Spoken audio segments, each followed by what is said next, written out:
Welcome back, everybody. This is Todd Sylvester with the Todd Sylvester Inspires Recap. Thank you for joining me once again, and I'm so excited to have Alli Mangrum on today. Thanks for being here. You're welcome. Thanks for having me. Absolutely. I'm excited for you guys to get to know her and to hear her story, and also seeing the amazing things that she's doing in this world, and actually trying to influence all of us to be better and to live life centered, and feeling at peace and that kind of thing. And there's so much more to it than that, but I'm grateful that you have agreed to be on. So thanks for joining us. Oh, you're welcome.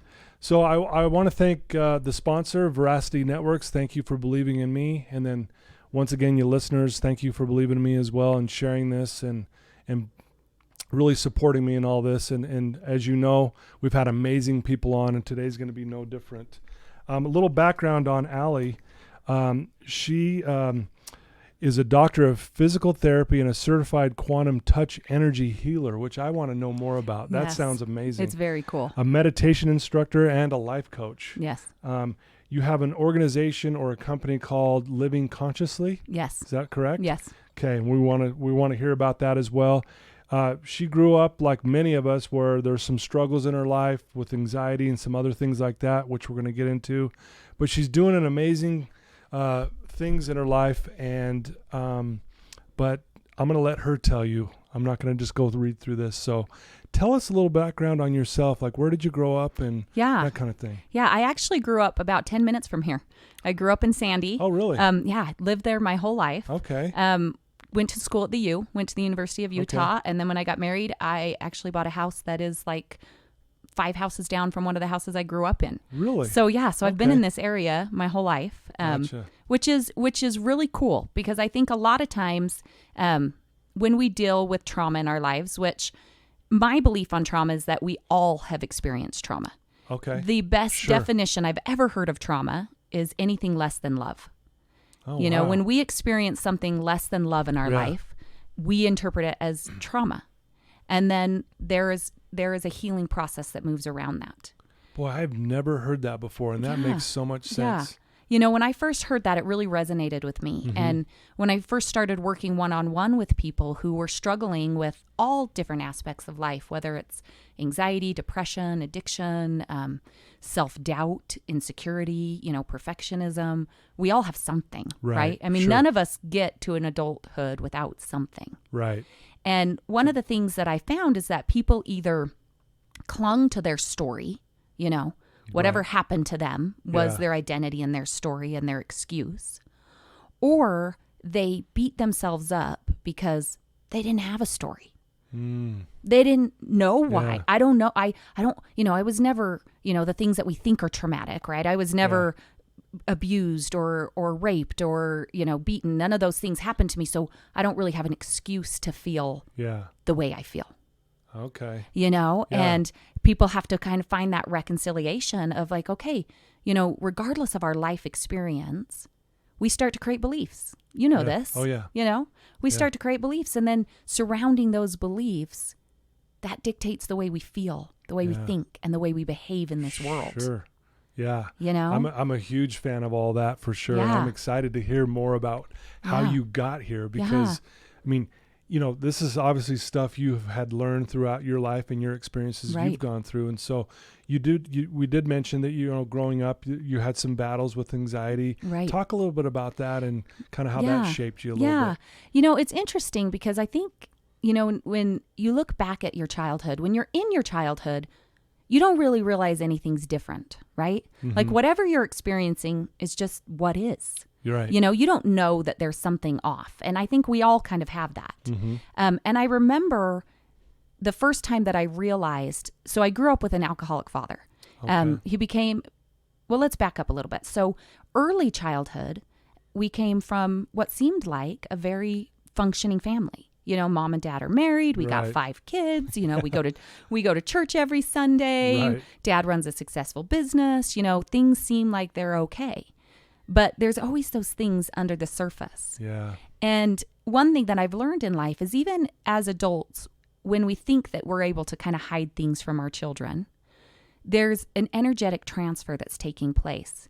and kids are picking up on the things that are quote unquote Right. dysfunctional in the home. Sure. Right. Yeah. And, as I get older and things start unfolding, you start to recognize, oh, wow, there was a lot of stuff going on. Yeah. My parents finally divorced when I was probably about 10 or 11 because of a lot of infidelity, a lot of drug abuse, a lot of things that were just really not okay inside the home. Right. And my eyes didn't open it until I got older. I remember being probably a senior in high school, and one of my guy friends just kind of nonchalantly said something about my dad being an alcoholic. And I was almost like completely shocked. Kind of shocked about it, yeah. And I was driving home thinking to myself, oh my gosh, my dad's an alcoholic. Right. Like, Yeah. how have I never...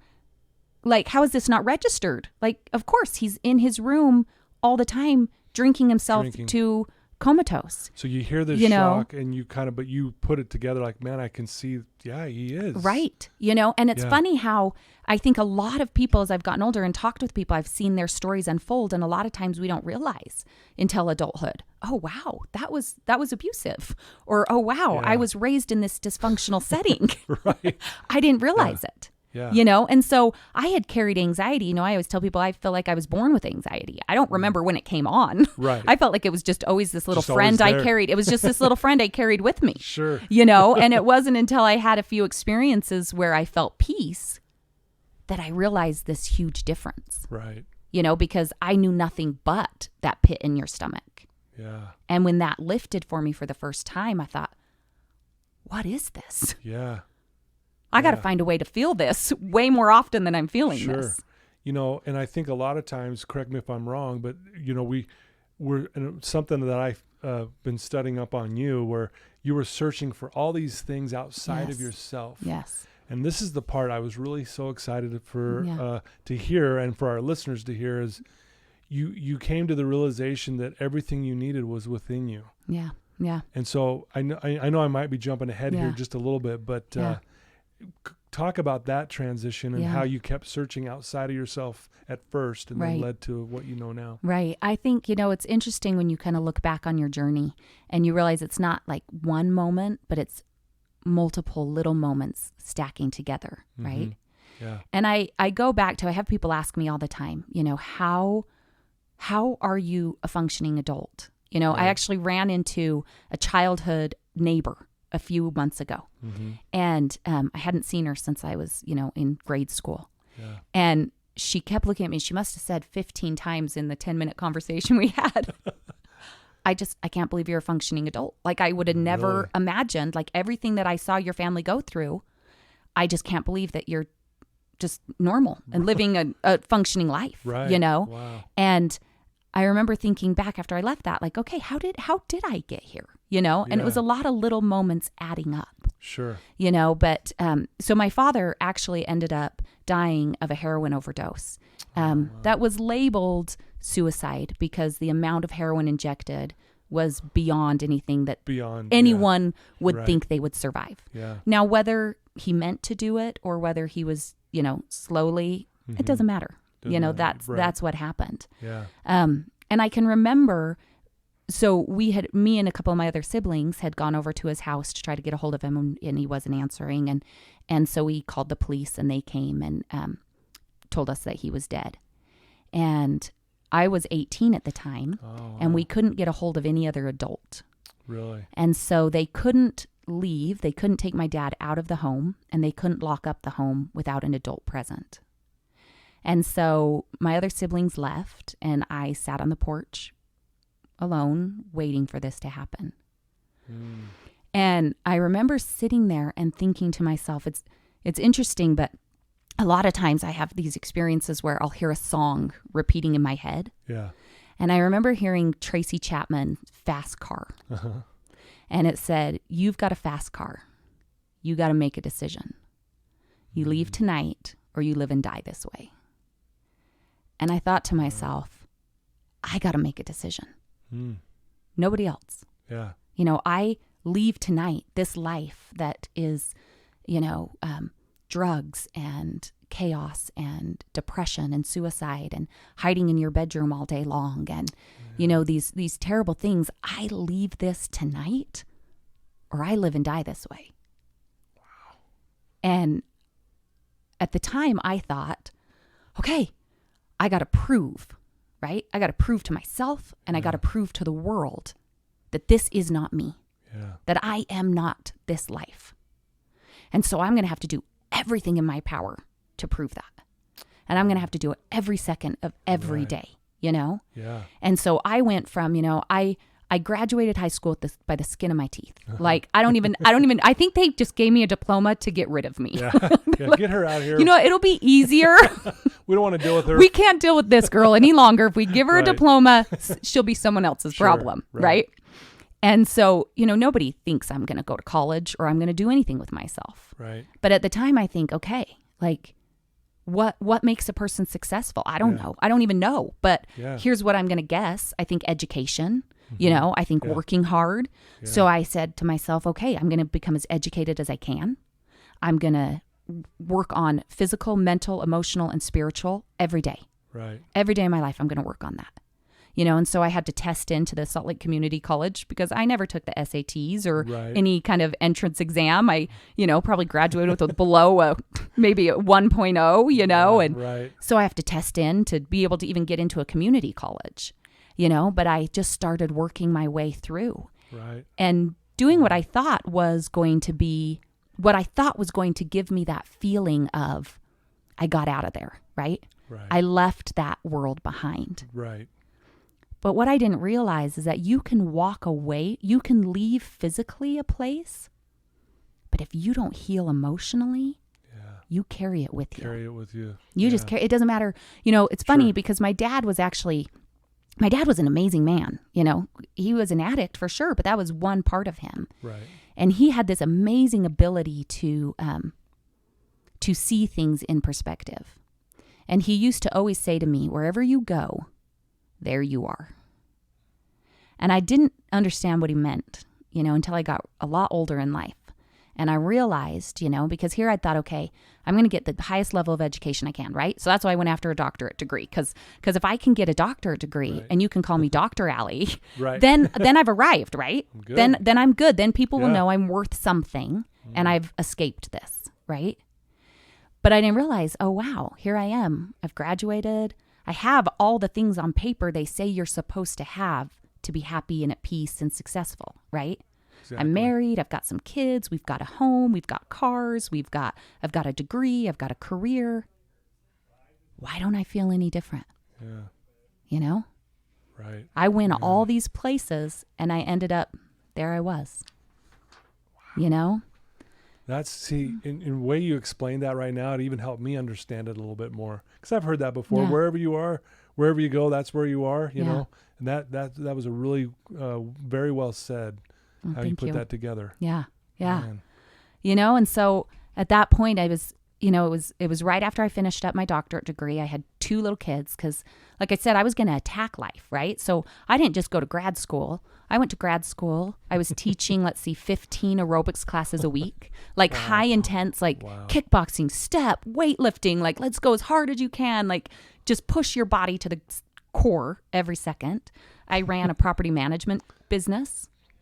Dang. And I had 2 kids, all while I was finishing up a doctorate degree. Do you look back and go, how did I do all that? How in the world did I do that? Yeah. You know, and I graduated and my entire world, but my physical and emotional self crumbled. I became very sick. Nobody really knew why I was sick or what it was. You know, I went to many different doctors and they diagnosed me with different things like fibromyalgia or, you know, the things that they're just we don't really know. Maybe this is it, you know? And emotionally, my anxiety got to the highest point it had ever been. So here I had done all the things I thought I was supposed to do to prove to myself I'd escaped where I came from. Yeah. And I felt the worst I'd ever felt physically and emotionally. Yeah, it's what the heck? What did I do? Yeah. Where did I go wrong? Yeah. You know, I thought these things were going to quote unquote cure me. You know? And I think a lot of us, probably most of us, get caught up in that. Right. Right? Right. We look to things outside of ourselves. Yeah. and I had been teaching yoga all through this. I started teaching yoga at about 18 years old. And so I understood the power of sitting inside yourself. Mm-hmm. I just hadn't been willing to go deep enough, And you started at, did you say 18? 18. Wow. So at 18, you made a lot of big decisions. At 18, I made a lot of big decisions. Yeah. I mean, my dad died I turned 18 on June 16th and my dad died August 7th. Okay. And I remember going to a yoga class a few weeks after he died. And I'm sitting in the yoga class and I've never done yoga before. I don't know what this is about. And, somewhere between down dog and pigeon and I don't know, I don't know what's happening. We're in a warrior or two. And the next thing I know, I just have tears streaming down my face. And I'm feeling, I'm feeling all these feelings I've been trying to numb for a long time. Yeah. I'm feeling all the grief and the pain and the sorrow. And I just remember laying in Shavasana and just sobbing. Yeah. And I left that class and I thought, there's something to this. There's something about moving your body, clearing your mind that helps you process your emotions. What is that? Yeah. Like, I want to know what that is, right? Yeah. And I kind of went through a series of random events that we pieced together and you go, oh, wow, those weren't so random, were they? They were guiding me exactly where I needed to be, Yeah. And I thought I was going to be a psychiatrist. It's like, I'm going to be a counselor. This is great. Like, I'm going to learn how to help people heal their emotions. I'm going to kind of figure these things out. And I was all set up. I have a bachelor's degree in psychology. I was going to apply. I was trying to decide between, what program. And I had a brother who fell into a hot pot in Yellowstone National Park and was really severely burned and had to go through a lot of rehab. And it was really hard and really traumatizing, and I remember working with him and kind of being there as the physical therapist was working with him. And I'd kind of be there talking to him and trying to, do what I could to help him. And one day the therapist looked at me and she said, you should be a physical therapist. And it was like, click, like that was it. The very next day I switched and it was like, I just knew, no, I'm not supposed to go on further to be a counselor. I'm supposed to learn everything I can about the physical body. Man. Because this physical body is very important in our healing process. Yeah. And I need to understand what's happening physically. Right. So immediately, I think I had 1 quarter left for my undergrad. I took all the prerequisites for the PT program. Really? And applied the next semester and made it in, which was pretty spectacular. Yeah. Well, man, you're a go-getter, aren't you? Like, you set your mind to something, man. You're all in. Well, and it's interesting, which is good. But as we start talking about belief systems, that's what's one thing that really caught my eye with your website and what you do is talking about how important our beliefs are and this concept of limiting beliefs, right? Yeah. And in the workshop that I teach, I talk to people a lot about the difference between limiting beliefs and expanding beliefs, and and recognizing that every belief you have, every single belief you have, is a choice. And you get to choose whether you're going to continue to believe in that. Even the simple things, right? There's some people out there that believe the world is flat. They can find evidence, we can whatever, even things that we think are so concrete, we still choose to buy into it on a daily basis, right? And then there's all these other beliefs that we carry about ourselves and about the world. And as I started diving into some of the beliefs that I carried, I realized even the beliefs that I carried that I thought were quote unquote good were still limiting me. And one of the beliefs I really had to look at was just that I'm a go-getter. Right. Because my desire to be that go-getter, to be the girl that gets it done, to be the girl that knows what's going on, kept me in a perpetual state of running.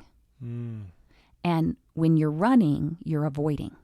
Yeah, it's exhausting. And it's exhausting. Yeah. And no wonder I collapsed physically, mentally, and emotionally after I ran for all those years. Yeah. Right? I always tell people, I spent my 20s running.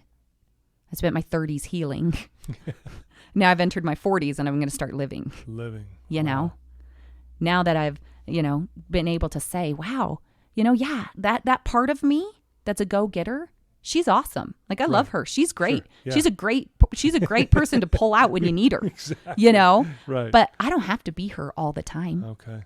you know? And I Yeah. think that's a huge liberating thing when you recognize even the things that I would call strengths of mine, they can limit me if I think I have to do it all the time. Right. No, that's a good point. You know, so you go through this process and you're learning as you go, obviously, and experiences teaching you as you do this. Talk about, I mean, it's one thing to say, you know, we're talking about all these outside things and you thought that's what was going to make you feel better. Right. But you realize that wasn't doing it. No. And you hear this a lot. You're like, hey, it's all within us. Right. Can we talk about that? Because I'd love to hear your thoughts and philosophy on what does that mean? Right. You know, let our listeners know what that means. Why is it within us? And what does that even look like? So one of my favorite quotes is by Rumi. And he says, Love Rumi. I love Rumi. Yeah. And he says, your job is not to seek love. Now, I've added in there, your job is not to seek anything. Love, peace, serenity, knowledge, support, whatever it is you think you're after. Your job is not to seek it. Rather, your job is to let down the barriers you have built against it. Wow. Now, in my workshop, I tell people, when you finally grasp the magnitude of that quote, you will understand what it means to live consciously. Because everything we need already exists within us, already exists around us. But we go through life and we have these experiences, and based on our point of view and perception of the experience, we create a belief. And then we have that belief repeat itself enough times that it becomes an internal dialogue or storyline. We tell ourselves that story enough times, and it becomes who we are. Exactly. And then we believe it becomes solidified to be the truth, right? This is just the truth. This is how the world works. This is who I am. And that drives us. And then we think, well, I'm anxious all the time. So what I need to do is I need to get rid of this anxiety. And I need to find some place of peace. And, you know, peace is going to be found in this magical moment, right? Where it releases. Yeah. And what we realize through meditation and through self-reflection and through the process of being willing to sit in us is, hey, you know what? It's not that I need to find peace outside of me. It's I need to let down the walls that I've built that keep it away from me. Wow. And I need, you know, I think one of the things that I have on my website is that I realize that none of these things are found in a fight, but they're found in a surrender. Dang. You know? Because I was going to fight, right? I was going to fight my way through this. I was going to fight as hard as anyone has ever fought to get to peace. Right. And I didn't realize for years, wait a minute, I don't need to fight for peace. I need to surrender to what's already there. Because it's here. Yeah. Everything. Yeah. Very beautifully said. I love Rumi too. And one of the things I tell typically my female clients, and I say something a little different for the male clients, and I stole it from Rumi, where I always say, quit looking for the diamond necklace. It's already around your neck. Right. You're digging in the couch cushion. Hey, has anyone seen my diamond necklace? Right. And it's like, it's on your neck. Right. Like, it's like you're saying, it's already within you. It's already there. within you. Right. And again, quit fighting against it. Right. You know, and so that's very well said. I think that's part of the issue is we just fight. We fight. Right. You got to just take a step back, right. take a breather. Right. Everything's okay. And that's the beauty of all this is that's what meditation and so as a quantum touch energy healer, you know, I've learned, which is really so powerful. You know, I've learned the power of just being and what it really means to just be. Right. You know, we all, you know, present moment living or being present, being mindful. It's this huge, you know, hype right now. Everybody talks about it. It's a buzzword. It's a buzzword. You know, I'm going to be more present in my life. But then when you really get to it, people are like, but I don't really even know what that means. What does it even mean? And I don't really even know how to do that. Right. It sounds glorious. Sounds Who good. doesn't want to do that? Right. But how do I get those concrete steps to get there? Yeah, right. Sure. And what I love so much is that with energy work and with meditation, you're actually retraining your brain to be present. Because our brain, like we talked about addiction before, right? And our brain is addicted to certain thought patterns. Yeah. Our brain is a reflexive organ. it has reflexive thought patterns, reflexive behaviors, reflexive emotions that it just likes to fall into. Because like everything else in life, your brain, your thoughts will follow the path of least resistance. Exactly. Yeah. You know? Yeah. So if you're used to thinking a certain way, you're used to feeling a certain way, you're used to behaving a certain way, you will just continue down that road over and over again. Right? Yeah. And what meditation does is it says, hey, you know, you want to learn to be more mindful? I'm going to help you train yourself. If you want to learn to play the piano, you have to sit down and practice. Yeah. Right? You got to practice it. If you want to learn to be present and mindful in your life, if you want to be able to sit inside yourself, then you have to practice. You have to practice, yeah. You have to be willing to do it, you know? Yeah. And the more time you spend sitting inside yourself, just witnessing what is. You know, that's one of my favorite concepts. So in the workshop that I teach, we kind of go through the different types of meditation, how to meditate, you know, demystifying it, letting go of the myths of it. Right. But then we talk about the principles behind it. And the first and most important principle is this concept or idea of becoming a witness in your life rather than a judge or a critic. Oh, okay. You know? Interesting. Because most of us don't realize it, but we got this little inner judge, this little inner critic that's constantly telling us, this is good, this is bad, this is right, this is wrong, this is how you do things, this isn't, this is not okay. That was stupid. That was stupid. What are you doing? Right. You know, it's that little voice. It's back there. Sometimes it's so quiet we don't really even hear it. Yeah. But it's just feeding us. It's feeding us our storylines. It's feeding us our limiting beliefs. It's reminding us of who we are and what our place is. Right. And what the world is going to believe of us. Right. And what we're going to get out of the world. Right. What can I even expect out of these situations? You know? And it's telling us that stuff all the time. And we're looking through the lens of a critic, or we're looking through the lens of a judge. And then that's what we're going to see and what we're going to notice. Right. And meditation is asking you to step and put that aside and say, I'm going to become a witness of my life. Dang, that's powerful. You know, I'm just going to observe this. Yeah. And let it unfold, because I guarantee you, if I know only one thing, it is that I don't know everything. Right? Right. And we think our judge's job is to confirm to us what we already believe to be true. Wow. Yeah. So it's like, you believe that you're not worth anything. I'm going to show you a million examples to back that belief up. To back it up. Right. Whatever it is you believe, your brain is an amazing, amazing servant, but it is a terrible master. Yeah. And too many of us allow our thoughts and our brain to be our master. You know? Yeah. This is who you are. Yep. You know, you're worthless. Yep. Then let's just go out into the world and prove to ourselves over and over again that we're worthless. And that's all we're going to see.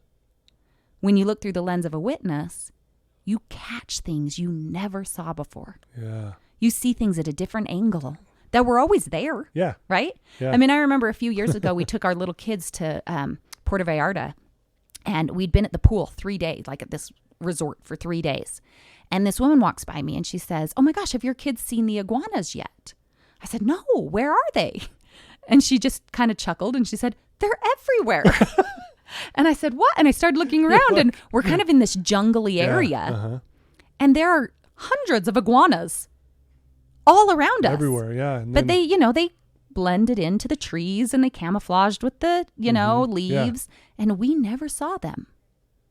Now, shifting my lens didn't create the iguanas. Yeah. They were there. They were there from the beginning. But I had to look at it from a different angle, right? Yeah. And the second I looked at it from a different angle, then it was like, how did I miss these? How did we miss these? Right. You know, and then the rest of the trip, that's all we did was play with the iguanas, right? And we do that in life over and over again. Right. You know, I'm looking through the world of, I'm looking through the world, Alli, as I got to prove who I am. Right. Because, that old saying, you can take the girl out of the trailer, but you can never take the trailer out of the girl, right? Right. Like that's what I'm from, so that's who I am, right? So no matter what I do, it doesn't matter. Doesn't matter. That's who I am. Yeah. Right? And when I can stop looking through the world with that lens and start looking at the world as a witness and just seeing what is, things start to pop up all over the place that I never imagined. Man, that is beautifully said. I You love know? that. That is powerful. Which is really, really, that has the power. That one concept has the power to change your life. Man, I hope listeners, I hope you're really listening to this, because this is powerful stuff. Yeah. Very, very amazing. I want you to touch base a little bit on this quantum touch energy that you do. Yeah. Talk just what is that? Yeah. So it's kind of interesting because, I go to school, I become a physical therapist, and I start working on people's bodies, right? Right. And I'm working up at the University of Utah, like the outpatient neuro clinic, and we're doing things where I'm massaging and traditional physical therapy stuff. And suddenly I start to pick up on stuff that I'm like, what is this? Why am I all of a sudden feeling this overwhelming grief? Or how the heck do I know that this guy just started smoking again when he had to stop because that's why his leg was amputated? I'm picking up on these things that I'm thinking, how do I know this? Right. What is this? Yeah. And I have no way of understanding what's happening. And to be honest, I'm a little scared, right? Right. Like, oh, wow, I don't know why I can feel what this person is feeling. And I don't know why I'm getting this image of something that's happening, or why I feel this overwhelming urge to ask this specific question that leads this person down this path. And so I was like, I should probably figure this out, right? And so I start studying and I start Google searching, trying to figure out what is happening, why am I picking up on emotions inside somebody's body? And I came upon what was actually called the Upledger Institute. And I started reading all about what's called craniosacral therapy, which is one of the forms of therapy that I do. And it talks all about how we can store emotions in our body. How our body stores our emotions, that our body actually is like a memory bank of our experiences. And things that we haven't yet been able to process, when we begin to move our body in a certain way, those emotions come up. Okay. Now, you ask any yoga instructor and they will say, oh yeah, like I see people cry all the time when they get into a certain posture. Yeah. And they don't know why. They come up after and say, I got into pigeon stretch and I started opening my hips and suddenly I was remembering this, experience as a child and I'm crying. They're not quite sure what's happening. Yeah. You ask anyone that works in a field where you touch the body, a hairdresser, an esthetician, how many times somebody has opened up about their life to them. Yeah. And they will say, yeah, like every time, like I know my hairdresser's like, I know the life story of every client I have. Everybody that comes through, right, yeah. And I'm like, oh my gosh, this is why, because our bodies are like these little recording mechanisms of all the stuff that we haven't yet processed, that, we stick down in that non-conscious self, and I use the term non-conscious purposely over unconscious, but we stick down in that part of us that we don't know, right? Yeah. And then when we start to move our body, we have access to new information. And so that's fascinating. Which is such a powerful tool. Yeah. And so I thought, okay, I want to learn more about this. And so I went and I took all these trainings through the Upledger Institute, and trained in what's called somato-emotional release. So you're releasing emotions through the body. Wow. And started helping people heal from things that they hadn't ever been able to access, most of the time without even having to speak. I don't have to talk about this childhood trauma. Right. I don't have to fully understand, and I think that's one of the biggest things is we want to make emotions logical, where emotions are emotions. They come from emotions and logic are two completely different centers of the brain. Right, they couldn't be more opposite, right? I mean, your emotion is at the very bottom of your brain stem, most primitive mechanism we have, right? Yeah. We had emotions for decades before we had the logic to make sense of them. Right. Right? Yeah. Before this frontal cortex came around, right. But now that we have it, we think, oh, I need to make sense of every emotion I have. Yeah. And then that trips us up because we can't.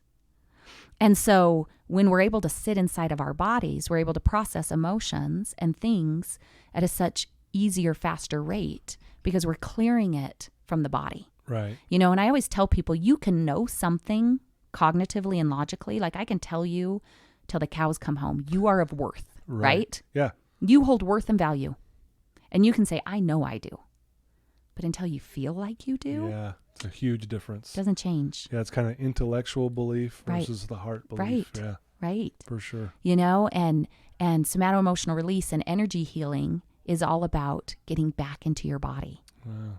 And so as I'm doing this releasing emotions through people's bodies, I'm picking up more on this feeling of kind of a wave running through their body. And Yeah. again, I'm like, I don't know what this is. Right. This is really interesting, Yeah. but I'm not sure what it is. And if I just clear my head and surrender to this wave, we go on this amazing journey, and people come out of a session and they say, I feel so good. You know, and so I again thought, I better figure out what this is. Yeah. And I started studying, and I'm like, okay, I think what I'm doing is I'm tapping into people's energetic bodies. And I didn't really even know we had an energetic body. Right. Because nobody told me that. Yeah. I went to college for 8 years and nobody mentioned it. Yeah. I never heard that once. Right. So I'm like, I better study this, right? Yeah. And so I studied a lot about our energetic anatomy. Turns out our energetic body has an anatomy just like our physical body. You know, we have meridian lines that carry energy through us, just like our vessels carry blood through us. And our energetic body affects the way we're feeling physically, mentally, and emotionally. And I realized this is a really important piece, right? Yeah. None of these things are the end all be all, Right. but they're pieces, They're pieces right? of- They're yeah. pieces of the puzzle. So Right. it's like, if I can also address, if I can address what's happening physically, what's happening emotionally, help change some thought patterns, and move someone's energy, that's a pretty full picture, Yeah, for sure. Yeah. And so quantum touch energy healing is just about being able to feel somebody's energy and how well it's flowing through the body, clearing blocks that may be Right. causing resistances that can affect, like I said, anything from, how your gallbladder's functioning to your feelings of insecurity. It's the energetic body is really tied into our physical and our emotional state. Wow. I'm learning here. This Right, is awesome. which is really cool. This is good stuff. And you kind of start to find that things show up in your energetic body Okay. before they show up in your physical. So if you know how to keep your energetic body healthy and flowing and moving, it also is a preemptive measure to clearing out some physical things that may come later. Okay. So that's one piece of the workshop is we talk about, okay, here you have an energetic body. Let me just give you a little education about it so you know it. Yeah, right, Here's what your energetic anatomy looks like. Here's how it affects you. And then I teach you some meditations and some self-reflection things that you can do on your own to get energy moving. Okay. And then just like, someone comes to me for physical therapy, like, oh, my ankle's hurting. I can show them a few stretches on their own. If that clears it up, great. If that doesn't clear it up, come see me and I'll mobilize it, right? Yeah. So same thing with the energetic body. Try these meditations. Try clearing your energy on your own. If that doesn't work, come in and we can do a session that moves your energy for you. Gotcha. Because I just become a catalyst. Yeah. I'm just, that's all I am. Sure. I'm just a conduit. I'm not, there's a universal energy flow around us. And I'm just helping to tap into that energy around us, move it through you, and get things flowing better. Wow, that's awesome. Yeah. That's got to be a neat experience to be able to do that. It's very, Right? very, very cool. Yeah. And I feel so grateful every day that I have the opportunity to do that. Because really, I tell people, I'm doing my job right if I'm doing nothing at all. Right. Which is pretty cool. Which sounds, Which sounds counter, when how I does that first, work? right, when I first started doing this, I always came in with an agenda, Yeah, right? My clients would sure. come see me. You're coming to see me, so my job is to fix you, right? You're here with a problem. I'm going to fix your problem. Yeah. And my mentor used to always say to me, why do you think you know the answers more than they know the answers? Yeah. Why are you limiting them based off of what only you know? And when she put it that way, I was like, whoa. You're right. Because Yeah. I don't know a lot. Sure. So why am I limiting their growth based off only what I know? Yeah. That's a good way to look at it. So for I'm sure. going to just connect into their energy. I'm going to shut off the left brain almost. I'm going to shut off all the reasoning and logic and the things that are trying to tell me how things are supposed to be. And I'm going to be a witness to this person. Yeah. And whatever we see, whatever we find, we're just going to move through it as we find it. Right. And That's then awesome. it's effortless, which is pretty powerful. Yeah. That's amazing. Thanks for sharing that too. No, That- you're that was- welcome. I'm sitting here learning, going, man, this is so amazing. It's very stuff. cool stuff. There's a lot here I want to talk about, but one of the things, just for our listeners, what does a day in a life look like for you? Like, what do you do Right. to keep yourself, centered or, and feeling, present and that kind of stuff? What does it look like? What do you do? 2 things that are very important to me is that I move my physical body. and then I clear my mind. Okay. And so one of my catchphrases I always tell people is, may your heart find peace and your mind a place of stillness. And I find that through movement and then through clarity of clearing my mind. Okay. And so, I'm very physical. Like I said, I taught aerobics classes for years. Yep. And so every day I make sure I include something that moves my body. Yeah. Whether that's mountain biking or hiking or running or a dance class, whatever. I need to move my physical Get body. moving, yeah. Right. And then I spend every day, sometimes it's 5 minutes, sometimes it's 45 minutes in a state of meditation. And there's so many different kinds of meditation, that's what's so fun. I noticed on your website, you got all types of forms and certain situations like letting go of control and things like that. I thought, wow, that's fascinating. Right. How there's so many different ways. There's so many different ways to meditate. And it's like exercise. There's so many different ways to exercise. Yeah. It doesn't matter if you run or swim. It's going to be good for you. Yeah. But if you, are looking for a specific outcome, then you can tailor your meditation to help you reach that. Yeah. Right. Right. And some of us just respond differently. Like some of us, it's easy to sit and close our eyes and focus on our breath, where someone else that drives them crazy. Yeah. And they need something that has a little bit more movement, or they need something that gives their mind, a whole bunch of things to think about. Right. And that helps them stay present.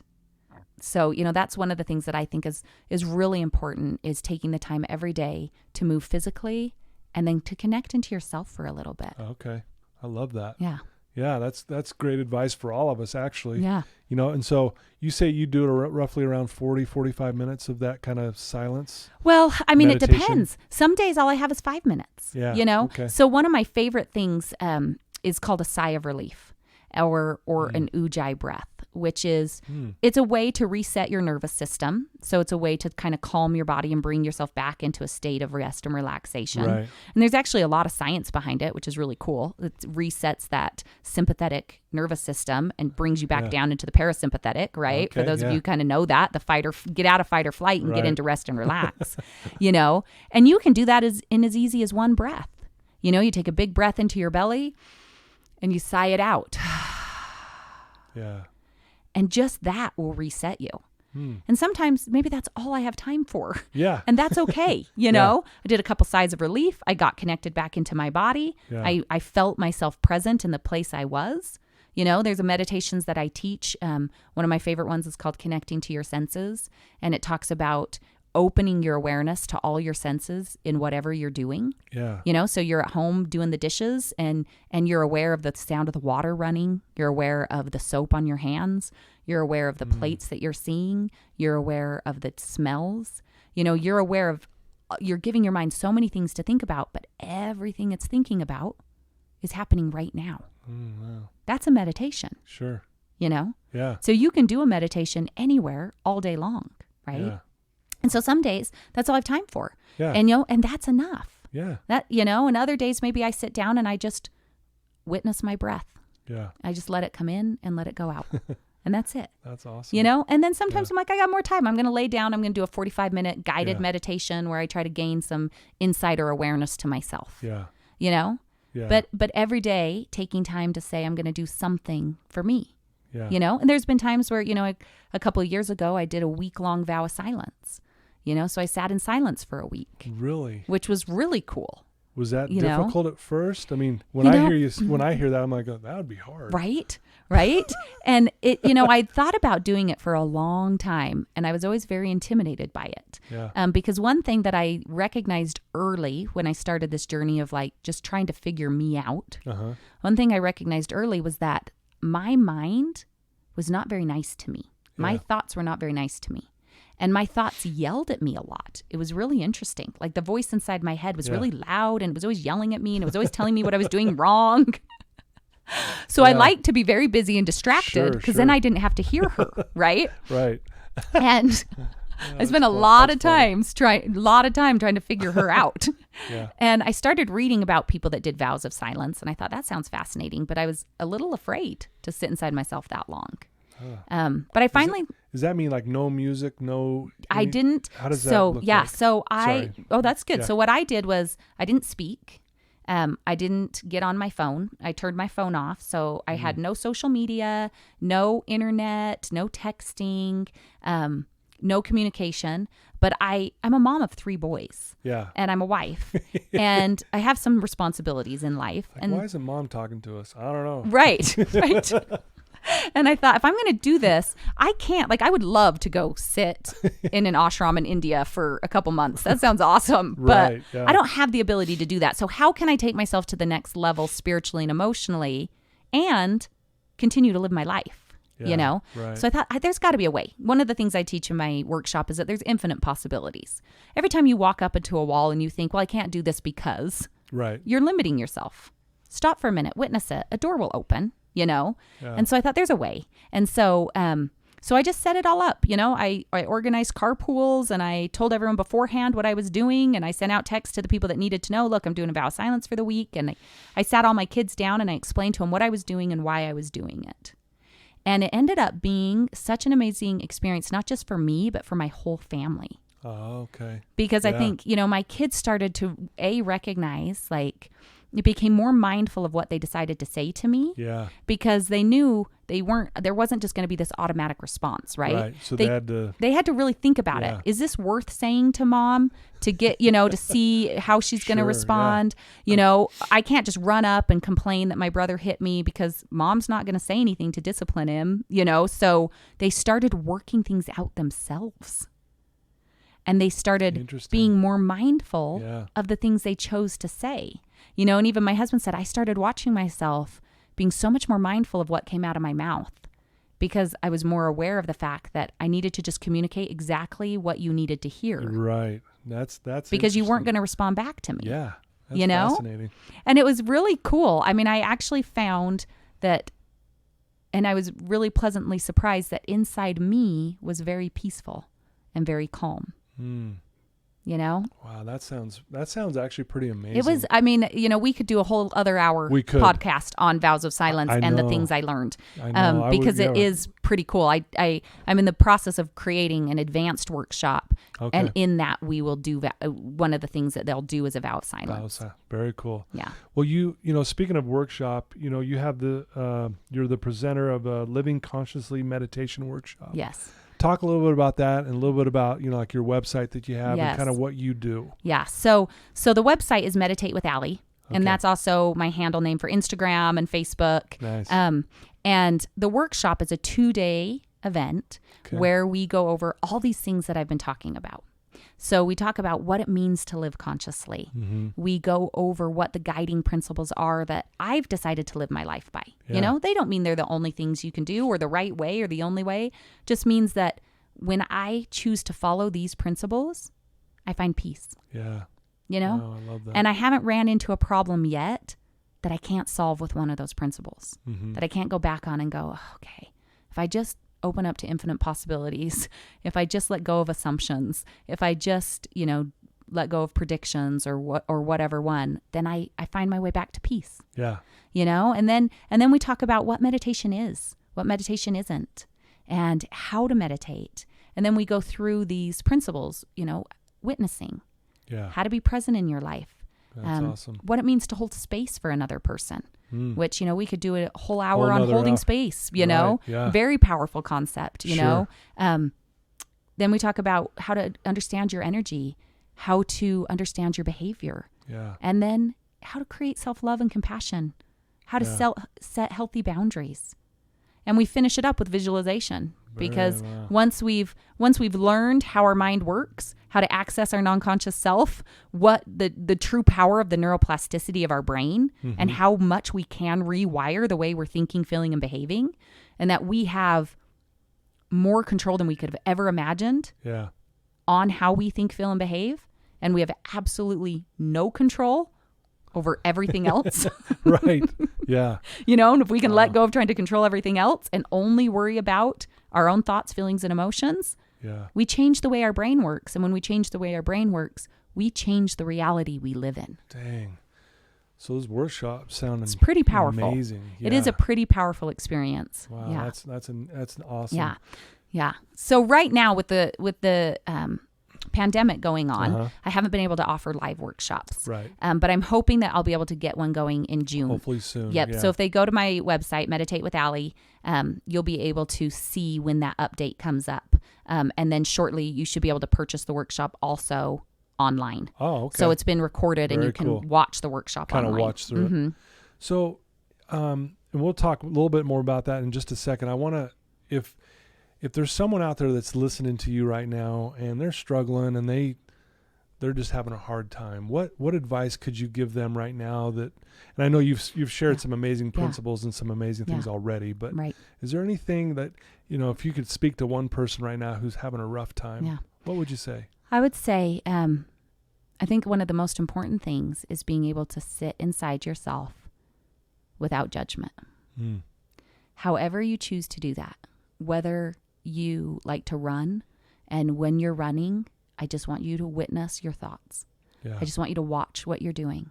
Whether you're a knitter and you can sit there and knit, or you're okay. You want to try meditation and you want to close your eyes and just watch your breath come in and out of your body. But start spending time with yourself.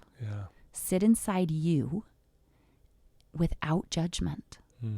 When you notice the judgment coming up, because it's going to come. Right. It's going to come for every single one of us. I've been meditating for years and I still judge my breath and myself. When you notice the judgment, you just notice, oh, I'm judging. Right. And come back to witnessing. One of my favorite meditations is called Anapana breathing. And all it is watching your breath come in and out of your body. You don't try to change it. You don't try to alter it. You're not supposed to breathe a certain way. It's not right or wrong. You're just watching your breath. And they say, if you can master Anapana breathing, you will have mastered life. Really? And what does it mean to watch it though? Right? It's when you haven't done it before, it's confusing, and that's why it's so powerful, because what that means is I'm going to let it be what it is without trying to change it, without trying to fix it, without trying to make it be what I think it's supposed to be, right? I'm going to accept it. Dang. Now, can you imagine if you could do that for your life? Right. Could you imagine if you can just witness your life and say, I don't have to fix. I love what you have right here. The most delightful surprise in life is when you recognize there's nothing wrong with you. Yeah. If you could say, I don't have to fix myself. I don't have to change myself. I don't have to be what I thought I was supposed to be or what everyone else thought I was supposed to be. I don't have to prove myself. I can accept it. Wow. And I can let it be. Yeah. I can let go of controlling it. Yeah. Right? And if you can master that concept with something as benign as your breath, right? Yeah. Right. And then you take that skill and you go into a situation, maybe you come home and you're having an issue with your spouse. Yeah. And you can step back and say, I'm going to witness this instead of judging it, controlling it, trying to fix it. I'm just going to observe it. I'm going to let it be. I'm going to accept it. Wow. Powerful. Because what you'll find is the moment you accept something for what it is the moment it becomes what it was always meant to be. Wow. Very well said. That's powerful. It's powerful. Wow. So, I'd say just watch your breath. Yeah. You will learn, you will learn more about yourself from that exercise than anything else. Just watch your breath, and whatever happens is okay. Yeah. There you go. Wow, that's great advice, actually. Yeah. Very good advice. Well, we could spend another hour easily on here. Yes, I would. I always find I have so much more to say, but I'm so grateful that you had me on here. No, I can't thank you enough. And, you're passionate about what you do is you can feel it, and you can't fake that. Right. I've always said you can't fake energy. Right. And I feel your positive energy, and I want to thank you for being willing to be vulnerable a little bit about what the stuff you struggled with.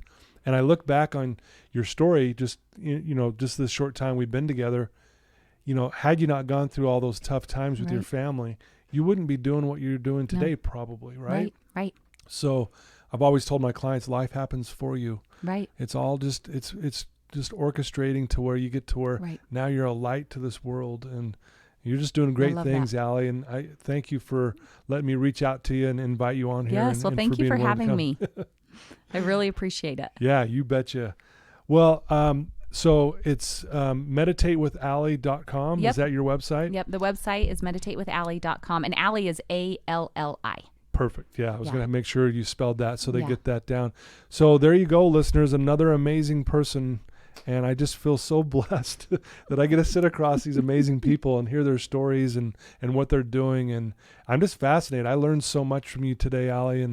And so there you go. Please share this with people that you know that may need to hear this.